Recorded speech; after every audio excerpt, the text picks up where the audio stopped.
Welcome back. I'm Anna Kalczyńska, and join me here on another edition of World Talk on TVP World. The Three Seas Initiative Summit comes at a critical time for Central Eastern Europe, as the region faces growing geopolitical and energy security challenges. Originally aimed at boosting economic and infrastructural ties among the 12 member states, this initiative now holds strategic potential for enhancing regional security through energy independence, digital resilience and connectivity.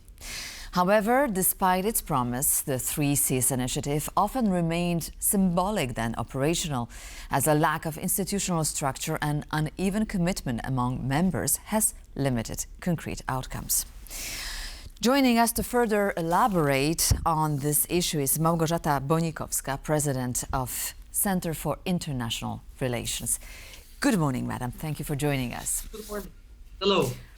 So, the Warsaw Summit announced plans to expand the Three Seas Initiative to include Montenegro, Albania, Turkey, and even Spain. So, what's the reasoning behind, and what is your understanding of this move?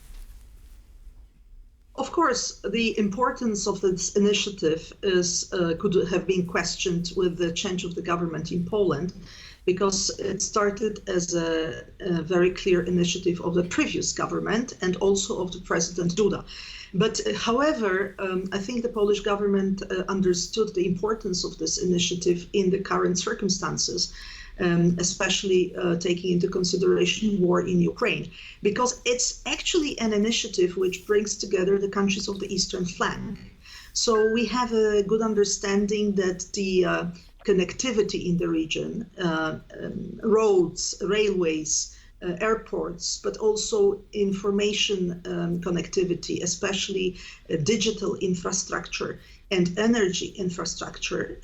All this is absolutely necessary in the times of high threat from Russia. So this changed the initiative into a very important platform of not only integrating these countries business-wise or in terms of government cooperation, but also in the defense context. So I think the enlargement of the initiative is also seen to strengthen the potential of cooperation of these countries and brings also importance to the initiative within the EU itself. All right, but what is there for Montenegro, Albania, Turkey and Spain? Well, it is a controversial maybe choice, because at the beginning initiative was seen as a little bit like an initiative of Poland, Croatia with the Americans to distance itself or distance the region from the EU core. Then it was, of course, explained that this wasn't the intention. And the previous Polish government tried to fit into the EU by bringing also, as observers, countries like Germany or Austria. So now the initiative is seen as very much the EU internal group. However, in the perspective of enlargement, for the Balkans, for example, but also Ukraine, the initiative could be a very good platform of integrating these new countries. All countries you've mentioned, except for current members like Spain, are the candidate countries. And officially, they started process for enlargement.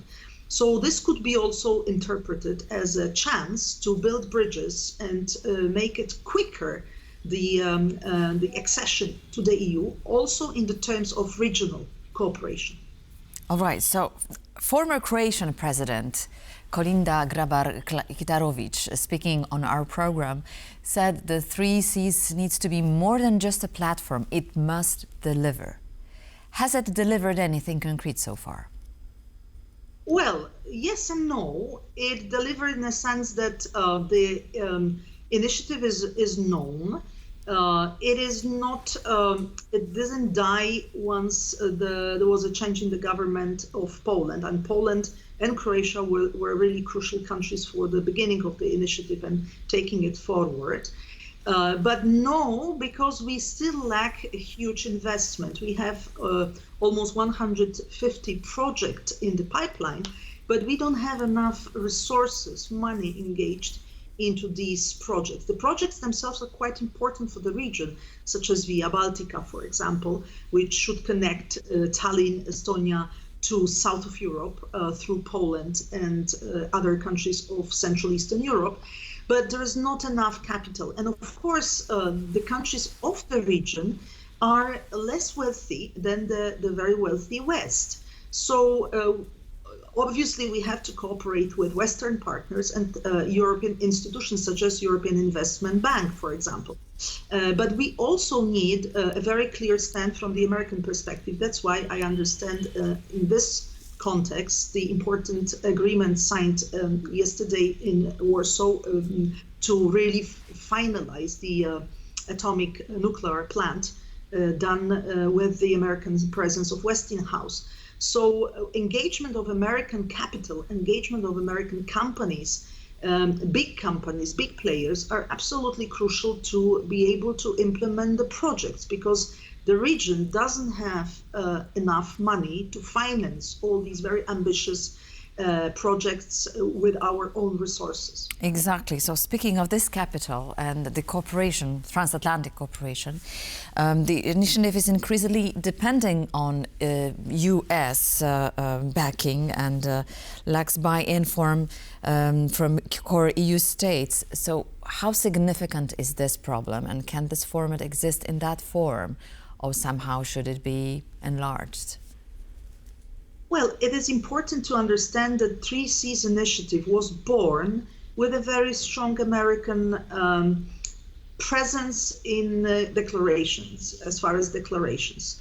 I think the region at that time, 10 years ago, counted on American activity, not only government, but also business-wise.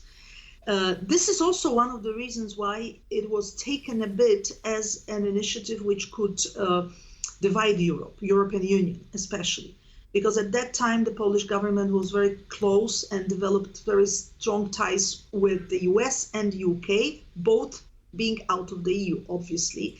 And with the EU core, with the EU partners and Brussels, the relations were quite tense. Now this is not a problem anymore. Poland cooperates very well with the European partners, and has very good relations with institutions as well. But in the same time, the situation in the US changed for the worse, and we have a tension between US and the EU regarding, well, general political views, Ukraine, talks with Russia, but also economy. Don't forget, Donald Trump administration implemented tough duties, tough tariffs against the EU. So in this context, the initiative has to be played in a very delicate way, because it has a potential of bringing Americans in, of convincing the American administration to be present in Europe, in the EU, in the eastern flank, in all sectors, in defense, but also in energy, in information and technology, and in business generally. But at the same time, we have to be careful for the administration of Donald Trump. Absolutely. However, I wonder if it's not a question of choice after all, because Poland is engaging more visibly in alternative regional formats like NB8, Nordic Baltic 8 plus Poland.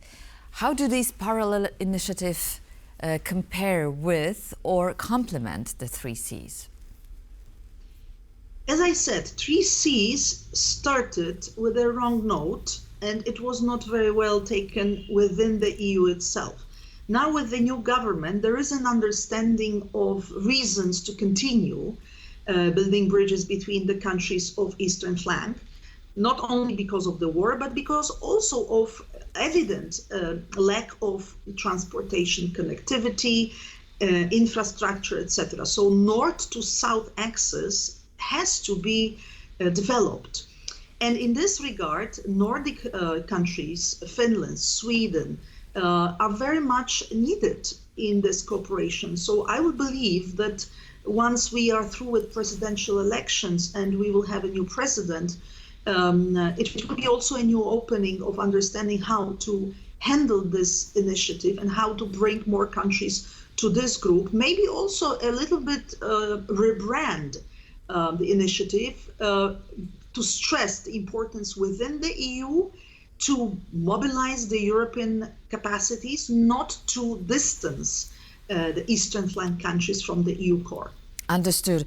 And is there a risk that the more these regional groupings proliferate, the less coordinated Europe becomes, especially in terms of foreign policy, energy or defense? Or is this not the case? Well, the European Union has its own policies and institutions, so nothing changes as far as that. We have European Council leaders, we have the EU Council, and as far as foreign affairs, we have Kaja Kallas, who is coming from the region, the Baltic country Estonia, who is leading the foreign policy of the EU. So I don't think this is the danger, but what is important is to really verify the concrete, practical importance of this initiative. Under the name 3Cs, until now, not much was done, despite the fact that the objectives were good. Now, there is a new chance to reorganize maybe and also invite new countries to verify if this is really a serious engagement. Because if it's just on the paper, it doesn't really mean that much if really we mobilize capital and implement all these projects. But for these projects, don't forget, we are talking about infrastructure also. We need billions. We need billions of euros. So we have to mobilize capital which comes out of the region itself. Małgorzata Bonikowska, President, Center for International Relations, was talking with us about the 3Cs Summit Warsaw. Thank you so much, Madam, and have a good day. Thank you. You too.